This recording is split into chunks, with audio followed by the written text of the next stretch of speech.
Саламатсыздар ма, құрметті қала тұрғындары? Біздің осы 1 тамыздан басталған мектеп формасының жәрмеңкесі сіздер үшін өз есігін ашты. 31 тамызға дейін жұмысын жалғастыруда.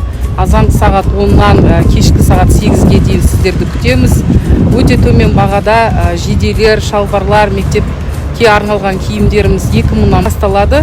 Қазіргі жағдайда көріп отырсыздар ғой, киімнің бағасы өте жоғары. Сол үшін біз қала тұрғындарына арнап осындай жәрмеңке ұйымдастырып едік.